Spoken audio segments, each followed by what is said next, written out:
Assalamualaikum warahmatullahi wabarakatuh. Berjumpa lagi dengan channel saya. Pada video kali ini saya akan membahas tentang apa saja isi bab 2 dari skripsi. Nah, di dalam pedoman skripsi, khususnya di FTIK UIN Kiai Haji Abdurrahman Wahid Pekalongan, itu ada 4 subbab. Yang pertama adalah ini deskripsi teori, kemudian penelitian relevan, yang ketiga adalah kerangka berpikir, dan yang keempat adalah hipotesis. Nah, khusus hipotesis ini adalah yang kuantitatif saja.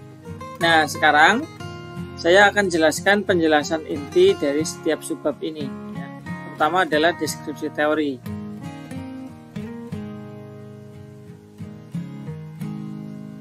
Nah, untuk deskripsi teori itu nanti isinya adalah teori-teori yang digunakan untuk menganalisis masalah yang bisa berasal dari buku, jurnal, karya ilmiah atau yang lain. Nah, kemudian untuk judul deskripsi teori dan jumlah subbab itu agar disesuaikan dengan jumlah variabel penelitian. Misalnya judulnya pengaruh motivasi belajar terhadap prestasi belajar matematika materi pola bilangan siswa kelas 8 SMP 10 misalnya, atau SMP X gitu ya. Nah, maka isi deskripsi teorinya itu ya diambil dari variabel-variabel saja yang saya beri warna biru ini. Yang pertama yaitu motivasi belajar. Sementara untuk isi dari masing-masing deskripsi teori itu bisa disesuaikan dengan kebutuhan. Dalam hal ini saya contohkan motivasi belajar bisa dimulai dari pengertian, faktor yang mempengaruhi motivasi belajar, kemudian ada ciri-ciri, fungsi, tujuan, indikator. Nah, sebaiknya diakhiri selalu dengan indikator, karena di bagian indikator inilah yang nantinya akan diturunkan menjadi instrumen pengumpul data. Dalam hal ini misalkan disusun kuesioner dan sebagainya itu diambilkan dari indikator. Nah, yang kedua, apakah ini berhenti di sini ya? Kalau memang dibutuhkan tambahan atau misalnya lebih sedikit dari ini, ya sesuai dengan kebutuhan saja, ya tidak harus sama persis dengan ini. Kemudian untuk prestasi belajar juga sama. Ya, ini juga tidak wajib seperti ini hanya contoh saja. Kemudian ya terkait dengan tinjauan materi pola bilangan, pengertian pola bilangan, cakupan materi, ini silakan disesuaikan nanti dengan materinya apa begitu, sesuai dengan kebutuhan saja. Nah, berikutnya yang B, yang penelitian relevan, ini penjelasannya seperti ini. Penelitian relevan berisi hasil penelitian terdahulu yang relevan dengan permasalahan penelitian, baik berupa jurnal maupun karya ilmiah, bisa skripsi, tesis, atau juga bisa dari disertasi. Nah, tujuan dari tinjauan penelitian yang relevan adalah untuk mencari persamaan dan perbedaan dengan penelitian yang akan dilakukan. Jadi dalam hal menentukan positioning research ya. Jadi posisi penelitian itu sedang ada di mana gitu terhadap penelitian-penelitian sebelumnya. Nah, untuk penelitian yang relevan itu ada yang menetapkan secara umum minimalnya kalau bisa ya 7 ya. Dimana untuk komposisinya itu 3 bisa dari skripsi, tesis atau disertasi, yang 4 dianjurkan dari jurnal. Ini lebih bagus, atau dibalik juga tidak apa-apa, misalkan 4 skripsi, 3 jurnal. Tapi harus ada kombinasi antara skripsi, tesis, disertasi, dan jurnal. Kemudian sebaiknya berasal dari berbagai perguruan tinggi, jangan hanya dari satu perguruan tinggi, apalagi misalnya perguruan tinggi yang sama dengan yang ditulis, ya, perguruan tinggi penulis misalnya begitu. Diupayakan bisa dari berbagai macam perguruan tinggi, baik dalam dan luar negeri. Untuk jurnal juga demikian, ya tidak harus dari jurnal dalam negeri semua. Nah, kalau dari jurnal dalam negeri ya minimal Sinta 6, paling rendah ya, yang sudah terakreditasi. Nah, kemudian untuk usia ya penelitian yang relevan itu paling tua itu ya sekitar 10 tahun terakhir ya. Lebih baru itu lebih baik, lebih terkini ya. Nah, kemudian bagaimana cara memilih penelitian yang relevan? Ya, pilih judul yang paling mendekati, paling relevan dengan judul Anda. Ya, minimal variabelnya ada yang sama. Ya, paling rendah ya variabel terikatnya itu harus sama, yang diupayakan.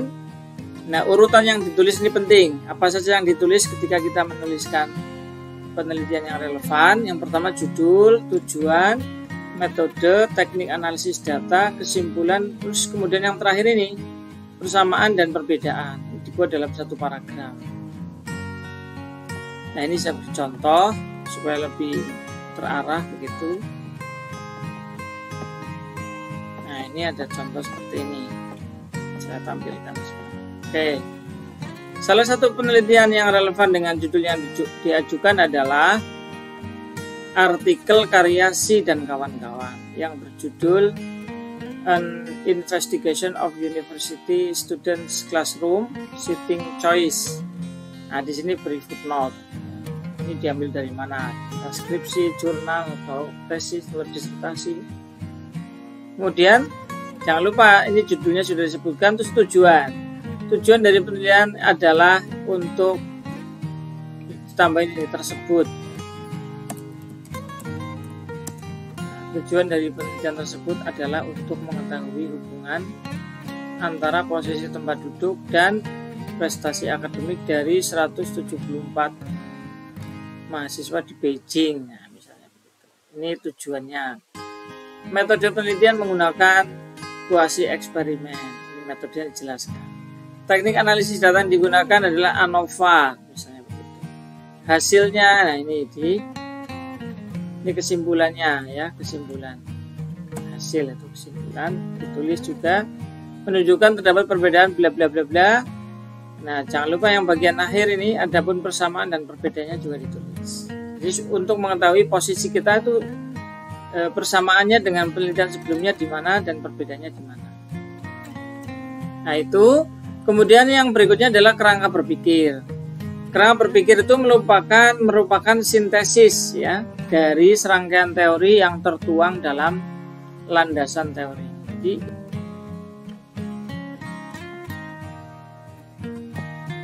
sintesis ini artinya perpaduan ya atau campuran dari berbagai macam teori sebelumnya kemudian disintesis ya, digabung jadi satu, melahirkan sebuah kesimpulan. Melahirkan sebuah kesimpulan menjadi sebuah kesatuan. Ini namanya sintesis. Ya, dari serangkaian teori tadi yang tertuang dalam landasan teori yang sudah dijelaskan di atas dibuat sintesa atau sintesis yang mana pada dasarnya adalah gambaran sistematis dari kinerja teori dalam memberikan solusi atau alternatif solusi dari serangkaian masalah yang ditetapkan dalam rumusan masalah. Nah, kerangka berpikir itu dapat disajikan dalam bentuk bagan, ya, dalam bentuk bagan, misalnya dalam model flowchart gitu, atau dalam bentuk diagram gitu. Kemudian juga bisa deskripsi secara kualitatif maupun gabungan antara diagram dan deskripsi. Nah, kemudian yang terakhir adalah hipotesis. Hipotesis ini merupakan dugaan atau jawaban sementara atas suatu hubungan sebab akibat dari kinerja variabel yang perlu dibuktikan kebenarannya. Namanya hipotesis. Nah, hipotesis nanti agar ditulis dalam bentuk H0 dan H1. Ya, jangan kalimat biasa saja, tapi diupayakan ada penulisan H0-nya yang seperti apa kalimatnya, H1-nya seperti apa. Nah, demikian dulu teman-teman sekalian untuk video kali ini. Mudah-mudahan bermanfaat bagi para mahasiswa yang sedang menyusun skripsi. Terima kasih telah menonton. Jangan lupa like, share, komen, dan subscribe.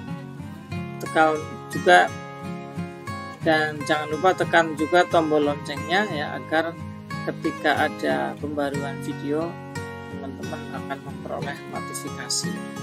Terima kasih sekali lagi. Assalamualaikum warahmatullahi wabarakatuh.